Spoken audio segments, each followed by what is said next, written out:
Hi, everybody. This is Ernesto, licensed marriage and family therapist, and I'm with my new friends from the Riverside County SELPA. Did I get that right, you guys? Yes. Yep. That's Yes. correct. You're all Okay. set. There is just an important conference that's happening in a few weeks, and they're shedding light to the importance of mental health within the school system. But I'm going to have them introduce themselves first to you so that we can get to this conversation, this important conversation. So let me first say that Jeremy Stevens, this handsome guy to your left, I believe, from my left, he was my roommate in college. So self-disclosure, I will not disclose anything bad about him because he's heading this whole thing, right? And vice versa. That's right. Yeah. And vice versa. Dude, I'm clean, man. I'm clean. I don't know what you're talking about. Jeremy already told us he didn't do any of the dishes, Ernesto. But Dang that's it! okay. Clean up after yourself in the dorm, but that's okay. That's neither here or there, whatever. But anyway, I'm going to have them introduce themselves to you. So, Jeremy, go ahead.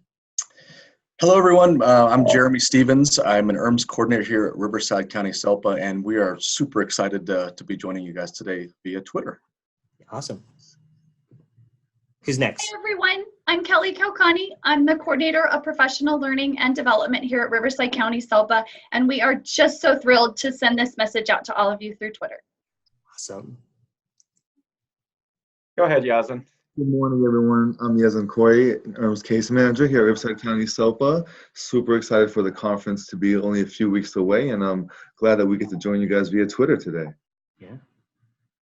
Good morning, everyone. I'm Ricky Eliassi, the director here at the Riverside County SELPA. And like everyone, we're excited that we can announce this amazing conference and really talk about it a little bit more on Twitter. So yeah. So there is a movement these days that mental health is now being seen and now being understood within the community.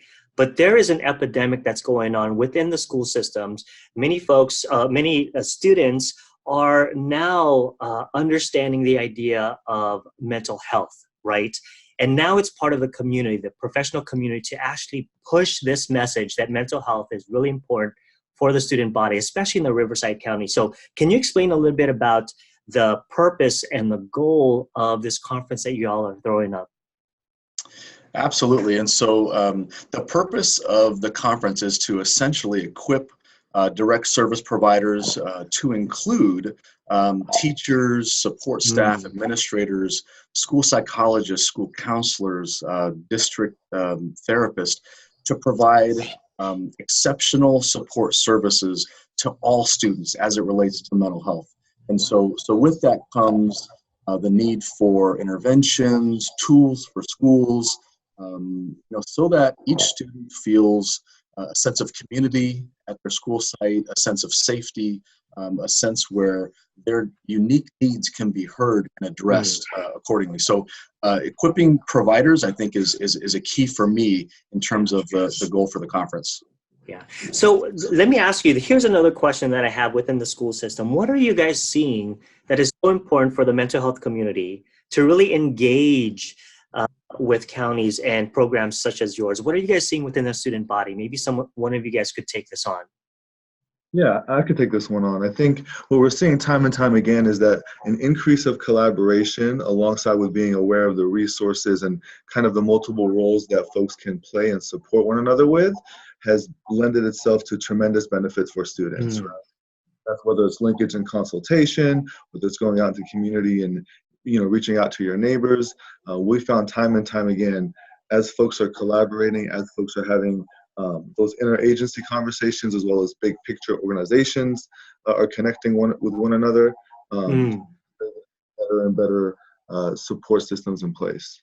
That's awesome. One of the things that is so out there right now is that many people are so disconnected in understanding the mental health issue and the resources that are not provided to the students and their families. Can one of you guys speak more to this? And what are the epidemic that you're seeing within the school systems?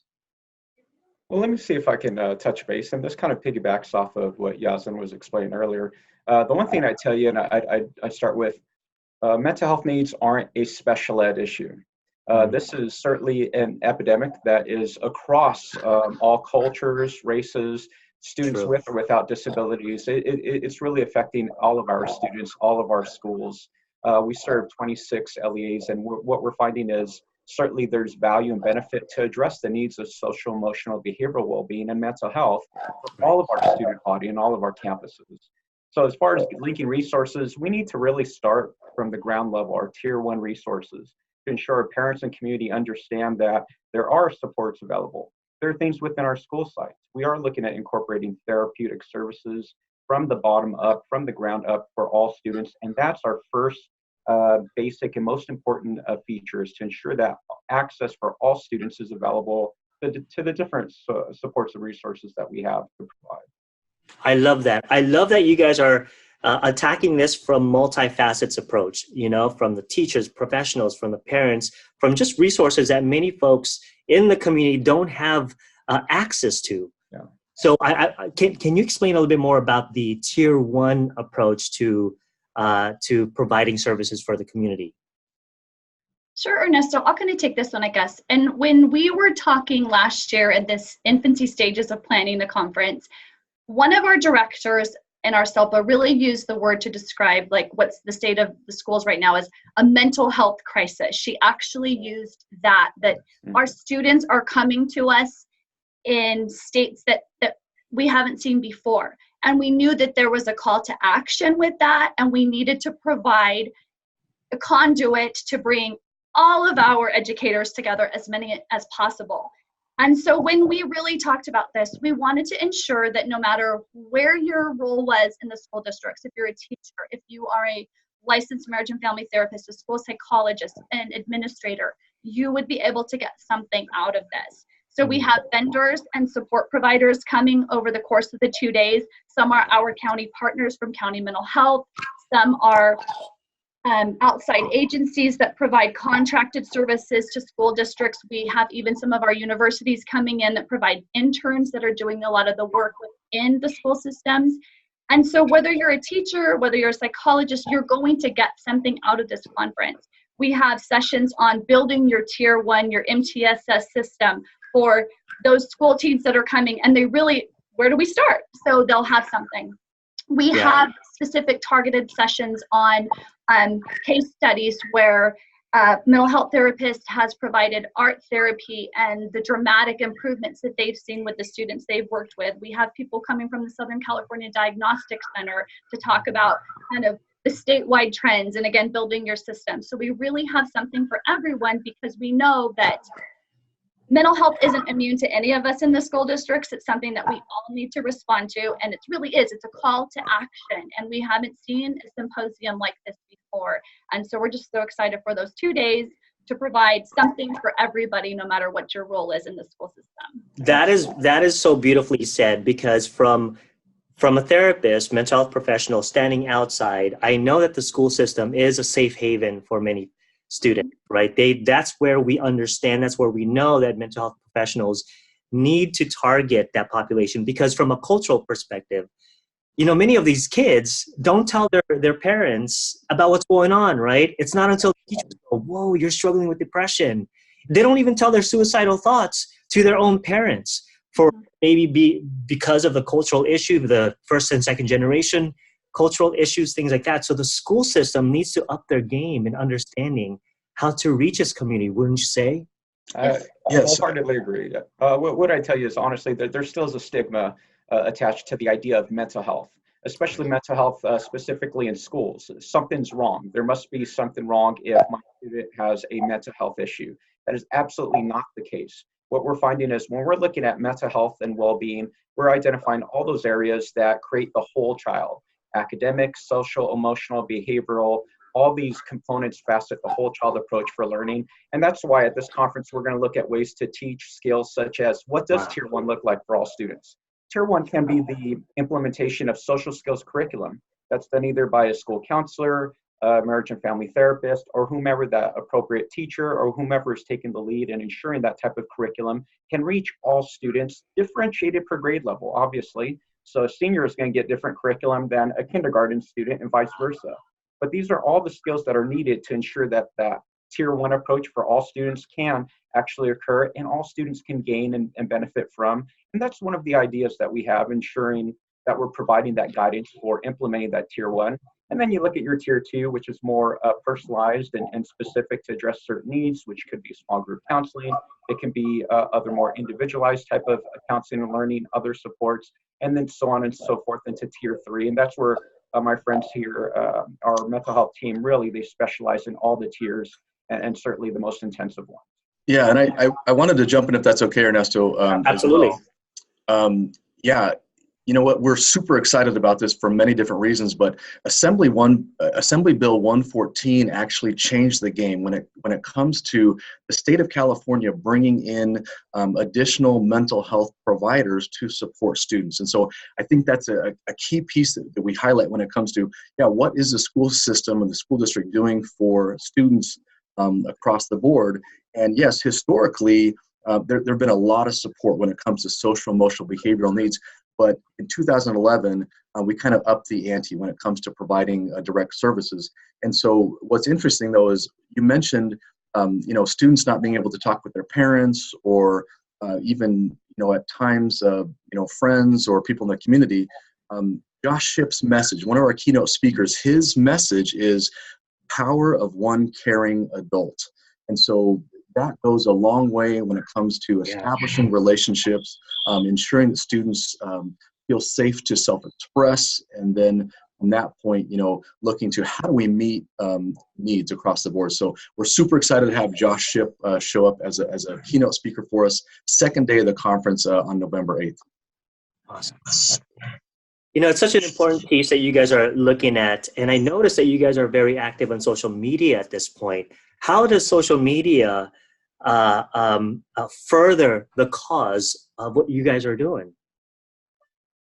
That might be a Kelly question. I don't know. Sure. So I know for us, we've really started a Twitter campaign, our MH Mondays, our Mental Health Mondays. So each Monday we've highlighted a different speaker, a keynote, a breakout session, and really just to get the message out of what our symposium is about. But I think the power of social media is just your reach, right? We realized that last Monday happened to be World Mental Health Day was last week. And so we really capitalized on that campaign. And you never know where your one little tweet is going to end up. Our day one's keynote speaker, Dr. Steve Perry, he has a charter school in Connecticut where they have mental health programs embedded in every facet of their school. And so he's going to really speak to that. And he tags on to our Twitters, when he sees us, and then he tweets out, and he's got, tens of thousands of followers. So I just think that reach and the connectedness, and who knows, what starts as our Riverside County kind of local symposium could end up to be, more of a national or a statewide. That's the power of social media, just to get that word out and to really destigmatize mental health and just get our message out where mental health matters, really.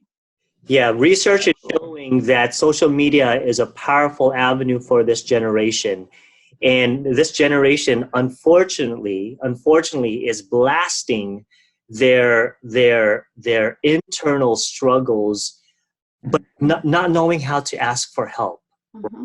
And so I think you guys are doing a really good service to that community, especially for the younger folks who look to Twitter, who look to Instagram for some sort of a help answer, but they don't know how to talk about it.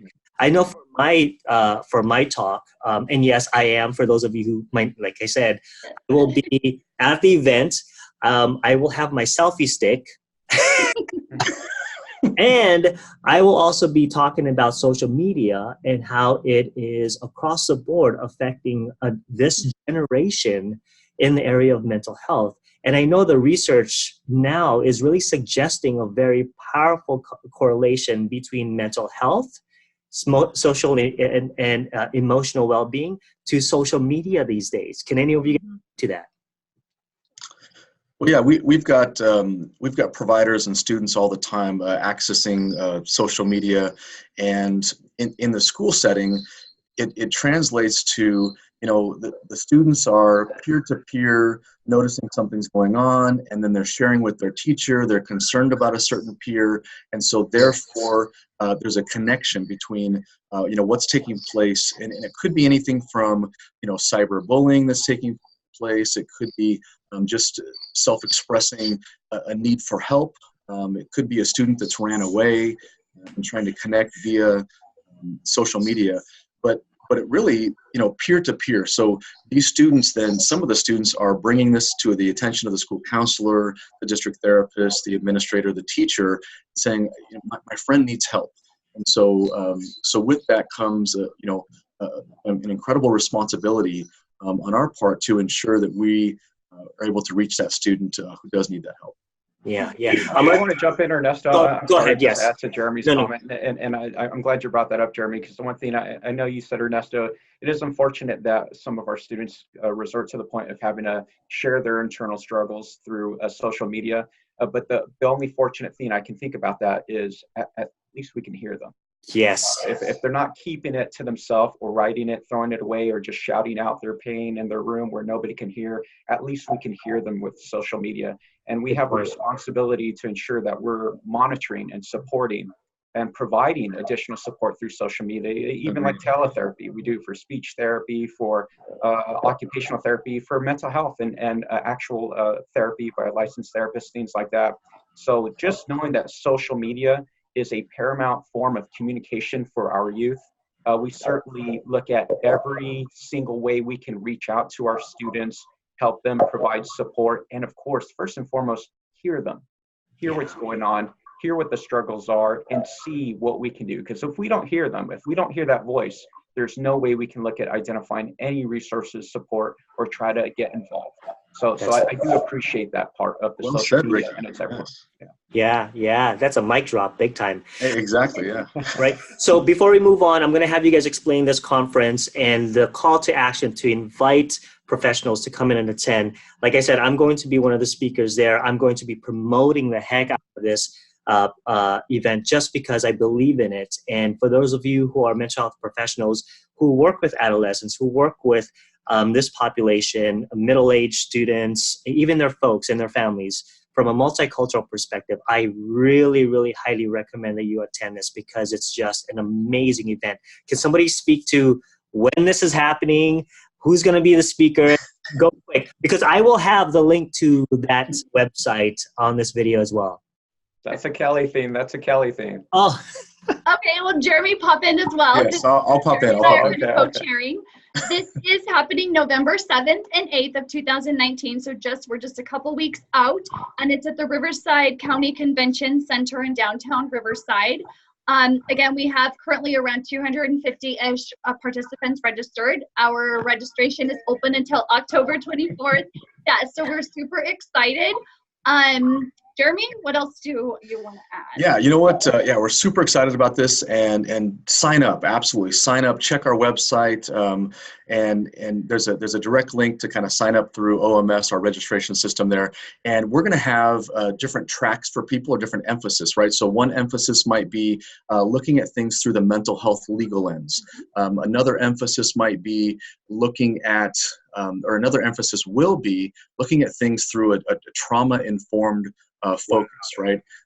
We've talked about the multi-tiered system of support approach, but we're also going to have things related to self-care. Ernesto, like you mentioned, social media and student behavior. So we're super excited. We have some great speakers, some breakout session speakers from within our 26 local education agencies who have volunteered, donated their time, put in the hard work, the research to ensure that this is going to be a great conference. And so we're super excited about those who have sponsored this event as well. We have a group of vendors and student performances as well. So we are really looking forward to an incredible event and really looking at taking professional development to the next level at Riverside County SELPA. Yazin, who are our keynotes, Yazin, and food? People want to know, are we going to feed them when they're there? People always want to know, what's the food like? Good question, right? So we have Dr. Steve Perry as one of our keynotes. He runs a phenomenal school out, I think it was in Connecticut. And he's got a TV show pending or about to be broadcasted as well. He's been in the field. He's worked from the ground up, the classroom level all the way to administrative levels, overseeing school sites. Also, we have Josh Shipp, who has written some spectacular books, a Harvard graduate, a Harvard student who's really great at, looking at the full range and spectrum of students who have all types of challenges, from foster youth Wow. to abandonment, so on and so forth, and really, going through the foster system and what that support and just having that one adult looks like for students, to really help them succeed. And so those are our two keynotes who are fascinating at what they do. Both have great presentations lined up, and they have keynote openings as well as sessions for you. So you'll have a session by each keynote that you can attend as well. I'm sorry, go ahead. I was going to say, and we're doing a book giveaway. So each one has written different books. And so we're giving away 100 of Dr. Perry's books on day one and 100 of Josh Shipp's books. And we are super excited to close out our conference on Friday afternoon. We have Kristen Wright, who is the Director of Special Education for California Department of Education. She is going to give our kind of closing address, a general session, and we're super excited to have her because she knows what is needed and she sees this statewide trend. So she's agreed to come on Friday afternoon and she's going to close this out. So we're Kelly, where can people stay? The beautiful city of Riverside. Where can they stay? What can they do? Many places, but there's one key place. Rooms at our historic Mission Inn downtown for $95 per night. You just have to mention that you are with the Mental Health Conference, and that rate starts on Wednesday the 6th and to the 7th, and then out on Friday on the 8th. So Mission Inn, you just need to call their reservation line. Yeah. Wow. If you haven't been to beautiful downtown Riverside, I got to tell you, it's outstanding. This time of year, I don't know if they're into the Christmas festivities that they are in the Winter Wonderland festivities. Quite. That's not quite. Friday. It's still, downtown is beautiful, like great eatery, amazing scene. Ernesto, I keep interrupting you, my friend, but that's okay. I'm getting a lot of joy out of it. But please go ahead and talk. No, it's all good. This is what it's all about, that whole idea of community, right? Just because we're all professionals doesn't mean we can't be human, right? This is one way to really let the public know and the community know that, hey, there's resources for you. You don't have to be afraid about mental health. You to suffer alone. Let us help you. This is the overall goal, I believe. Yes, there's a lot of great speakers there, but the overall mission is really to provide that service for the community, to let them know, look, you got help here. We can help you. Mm-hmm. Absolutely. Yeah. So for those of you guys who are watching, thank you so much. This is a lot of fun. You guys, I mean, look at these people right here. This is my new friends. They're fun to be with. I will be posting this on not only Twitter, but we're going to go on Instagram, we're going to go on YouTube, and we're also going to go on Facebook. For those of you who follow me on Facebook, I will have the link to this conference to go ahead and register. I'm going to be there. And, for sure, when you're around something like this and when you're around me, you have to be selfie ready, okay? You have to. It is just a given, right? Jeremy, you know that. With the selfie stick. Follow Ernesto. He has the selfie stick. Give your video testimonial. It's going to be amazing. Tell him how amazing it is. Trust me. Yes. Thank you for saying that. So when you're there, you're going to see me with flashy cameras and my cell phone. In fact, I might have my new iPhone 11. Yes. Oh, wow. Pro? Wow. Okay. Yes. So I will be interviewing folks there, professionals. I will be interviewing speakers and letting them know how amazing this conference is. And this is just the first year. This is going to go nationwide. I can already sense it. Right, Jeremy? Yes, absolutely. I mean, what can I say? That's our hope. For sure. Yeah. So again, click on the link above, or if you're on YouTube, click on the link in the description section. Get on there, support, come out and register. It's going to be a lot of fun. You guys, thank you so much for doing this. It's been a lot of fun. Oh, and can we thank one more person before we go? Thank you. Leah Davis. We've got to thank Leah Davis for ensuring that all this takes place and providing oversight and guidance and leadership for all of us as well. So thank you, Leah, for sure. Yes. Leah's our executive director here with Riverside County SELPA, and she's kind of the mastermind behind it all. So we really appreciate all of her efforts. Awesome. Leah, when I see you, we're going to take a selfie, all right? And I'm going to post this. That's my way of thanking you as well. Perfect. All right. Aloha, you guys. Thank you again.